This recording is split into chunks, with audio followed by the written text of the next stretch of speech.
Alright guys, it's going to be a tutorial on how to change the coil on the Minelab CTX. Factory restart after changing the coil.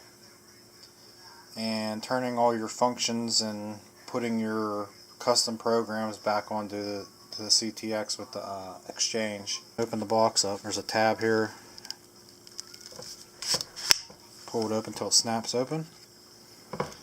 And you have two wires in here. This first wire is for your screen. And this is the one you want here in the center. Unloosen the cable. Alright, after you do that, you could leave the box open, it doesn't matter. Take the bolt out. When you take it out, make sure that you don't, there's two rubber stoppers in here. You don't want to lose them, so make sure they don't fall out. Now you can take the whole coil out. Alright, after you get that step down, I'll show you how to put it back on the same way, pretty much. Alright guys, same way as putting it on. I'm going to use the 11-inch coil instead of the 17-inch coil. Put it on, line it up.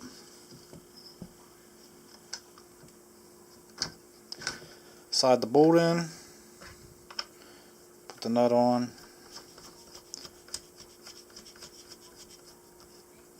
tighten it down where you want it. What I like to do is turn the coil up like this. Then you can turn the machine on the side here, and slide the wire up in. It's a little bit tricky to get it started right here. Once you get it in right there, it should slide all the way up nice and easy. Push it all the way up. You run out, you can turn this back down a little bit until we run out of cord. So that quick. Seeing a lot of people use fishing line, don't really need it. Just when you first get your coil, just stretch the cable out a little bit. Not that much. There's enough room to get it on there without having to use anything. What I like to do is just grab it. Try to do this so you can see it a little bit. And there's like a key, you gotta line it up. Line it up, push it in tight, and then screw it back down. That easy. No strings or magic necessary. Make sure you got it pretty tight though. Check your other one too, make sure it's kind of tight. And after that, you can shut your box back up, and we're going to move on to doing a factory reset. This part we're going to do the factory reset and how you turn on some of the functions. You're going to want to hold in the power button until you hear it. Until you hear that. And you're going to want to go down here to reset all. Before you do this, make sure you have all your programs saved on the Xchange, your modes, and your geo settings too, or they'll be lost. So you hit reset all.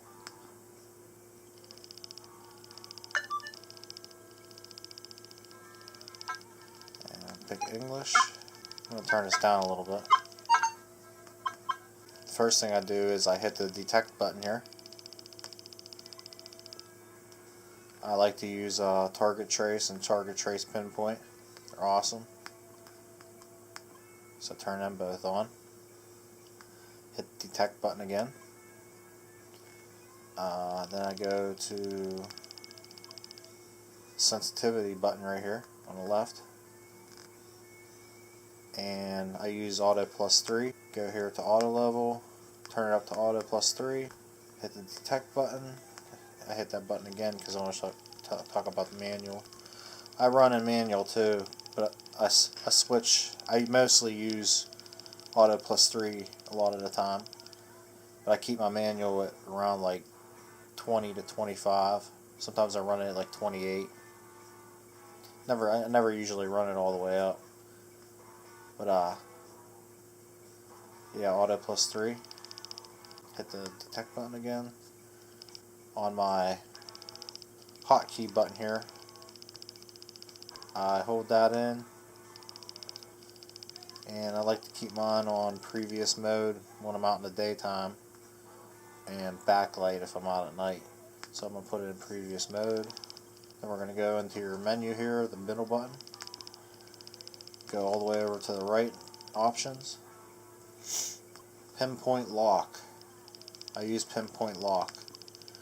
This is just a personal preference. I just like it because you hit your trigger once and it stays on. You don't have to hold it in. Figure I just hit it once when I turn it on and once when I turn it off. So I like that. And go back up. Go to display. Go down to detect screen.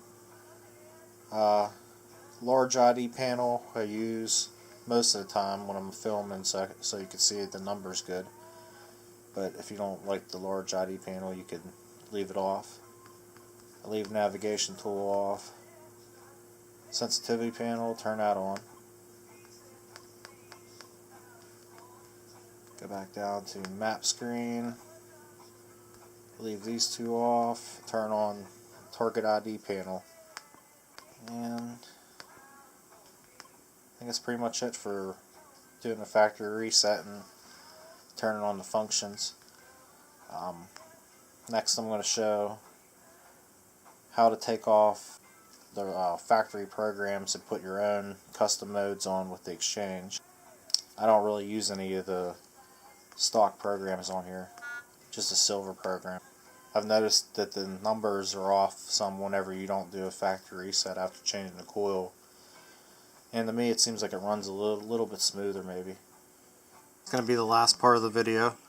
I'm going to show you how to take off the factory programs and the modes and put your own programs back on. It's not really that hard at all. I got the cable in the back of CTX.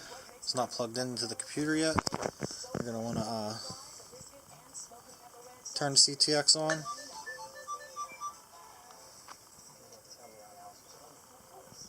Okay, and then you're going to take the cord, plug it into your USB on your computer, and you'll get that screen. USB connected. Okay, once you get that hooked up, you will see that the CTX3030 is up here in the top left hand corner. You're going to want to click on that. Here goes all the programs that are on here. You're going to take the first one and left click and hold it and slide it to remove and hit yes, and just keep doing that for all of them. Got them all removed. I leave the universal settings on there. You want to go back to your all,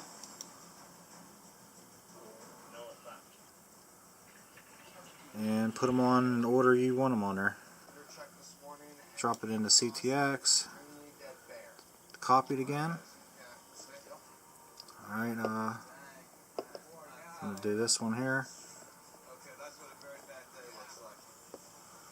Oops.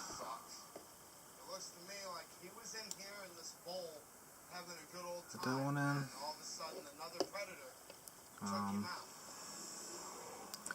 Another combined mode here.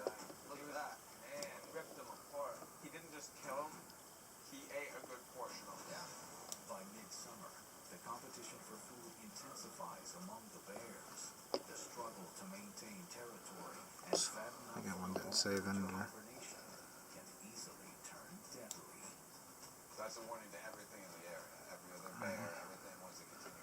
Let me just make sure that got everything I wanted in there. Alright, yep, so far so good. Go back to all.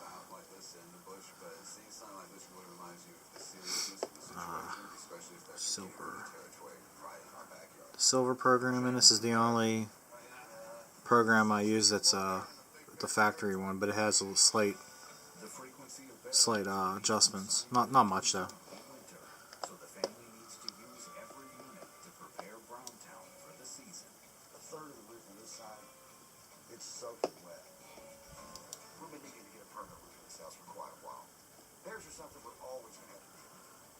Alright. All again. And I'm gonna pick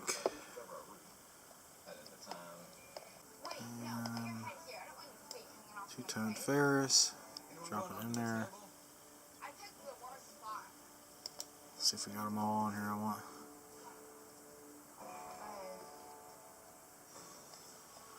Okay, so that's all the ones I like to have on there. I don't know why that one got messed up. Should be, but I run 2 parks, a silver, 2 combines, and a low trash program.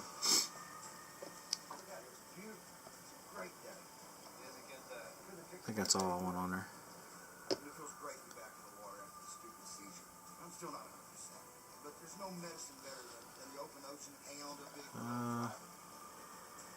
Yeah, I think that's it. So that's pretty much it on that. Now that once you have them all in there, all you have to do is unplug your USB from your computer and